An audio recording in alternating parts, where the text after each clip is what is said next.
امام البخاری. بحث های زیاده در اطراف تاجیک و یا ترک بودن این عالم بزرگ اسلام وجود دارد و کم هم نیستند معلومات ها در این باره کی و از کجا بودن این عالم دین. خب، امام البخاری سال 610 در شهر بخارا در دهه خرتنگ ولایت خراسان به دنیا آمده است. او مؤلف کتاب است که بعد قرآن در جای دوم می ایستد و یکی از عالمان بهترین اسلام در دنیا است و سالهای زندگانی او به دوره خلافت عباسیان و حکومت طاهریان راست می آید.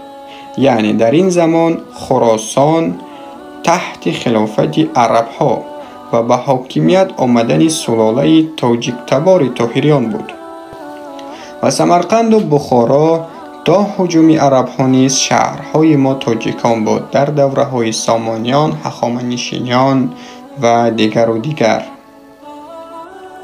و خراسان عبارت بود از یک قسم ایران، افغانستان، ترکمنستان، تاجیکستان و قسم زیادی ازبکستان.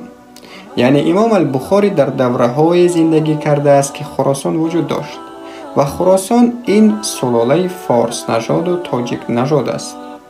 امپریای ترک ها عثمانیان سال 1299 تا سال 1923، دولت شیبانیان 1500 1601، دولت تیموریان 1370 1601، هجوم مغول ها 1206 1368.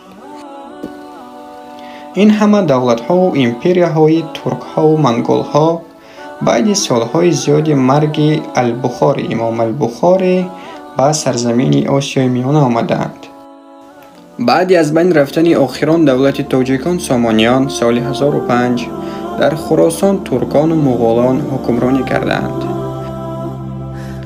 و این اثبات تاریخی و جغرافیایی که اثبات میکند امام بخاری هیچ یک ارتباطی با ترکان ندارد و عالمی است از اهل تاجیک و فارس مثل امام اعظم، امام مسلم و سلمان فارسی. به درستی که وعده پیامبر است که میگوید علم اگر به ثریا براید مردم فارس برآمده او را میگیرند. و ببینید که این موضوع را یکی از علماهای ازبکستان خیلی زیبا بیان کرده است. سلمان فارسی فارس dedi. Lekin sahoba edi. Qani Turkdan sahoba chiqdimi? Chiqdimi Turkdan? Forslar hozirgi tojiklar. Ular kerilib yursin tojiklar. Bizlardan sahoba chiqsin desin. Sahoba chiqqan, Salman Farsi forslik bo'lgan. Payg'ambar sollallohu alayhi vasallam oldiga haqni izlab borgan bo'lgan. Rasululloh sollallohu alayhi vasallam nima degan? Mana bundan bo'lgan insonlar degan Salman Farsi aytdi. Agarki iymon Surayyo yulduzida bo'lsa ham bular topib boradi. Ular o'sha iymonga erishadi degan. Salman Farsiga berilgan bu va'da. Boshqa sahobalar ham bor edi shu yerda. Arab, ajam bo'lgan boshqa sahobalar boshqa joydan kelganlar, yo'q, ularga va'da berilmadi. Salman Farsiga berildi. ببینید حشمت تاریخی میبینم، راه میگردم و عیناً دو شعری استادان به ذهنم میآید. یکمش این شعری جان به قربانی تو ای میهن خونین کفنم از استاد لایق شیرازی. یک شعری پردرد دیگر میخوانم.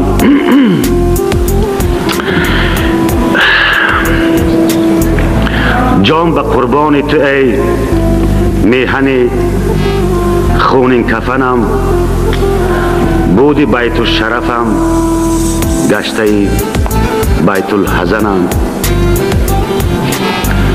دشمنت چهار طرف خانگی و اجنبی اند، دشمنت چهار طرف اجنبی و خانگی اند. تنی تنها به چینی رو صف اعدا شکنم.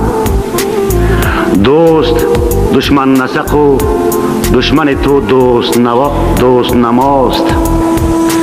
دوست دشمن نسق و دشمن تو دوست نماست. راست گویم بپرانند ز چشم و دهنم. تا تاجیکم در وطن خویش چرا متهم است؟ یا خطا رفته به تاجیک تولد شدنم؟ همه خلقان دیگر انجمن آراستند، در سمرقند نشد ساختن نیم انجمنم. گفت علامه اقبال که برخیز ز خواب، بزدل گفت فلانیست مخاطب نه منم. آن یکی در خم طلا سر خود کرد فرو، دیگری گفت بیا مهوشی سیمین زقنم. آن یکی گفت غم گاو و بز و بزغاله، دیگری گفت غم خانه و فرزند و زنم. دامن کوه گرفتیم و دم مرکب خیش، رفت از دست همه دامن دشت و دمنم. ای خراسان تو بگو ببخشید، ای خراسان تو بگو ساحت ایرانویچ کو، من از این فاجعه چون شکوه به یزدان نکنم. کو دیگر شعشعه دانش و فرهنگ بزرگ، کو دیگر کر و فر و نعره غلغل فکنم. روز و شب از غم تو گریه کنان می سوزم، تو به خون غرقی و من غرق ملال و میهنم. گریه من نه از آن است که درگاه هم سوخت، هم نزان است که شد سوخته باغ و چمنم. گریه من نه از آن است که بیچاره شدم، هم نزان است که فرسوده بود پیرهنم. گریم از آن که تو را حکم به کشتن کردند، ای تو هم پایه و هم مایه انسان بودنم. گریم از آن که زبون مایه این قسمت تلخ، من سخن گویم اگر نیست کسی هم سخنم. گریم از آن که به ژرفای چنین فاجعه، نشود خیره کس از هم نسب و هم وطنم. گریم از آن که دو سه بی طرف بی شرف، به سرم سنگ ببارند که من دم نزنم.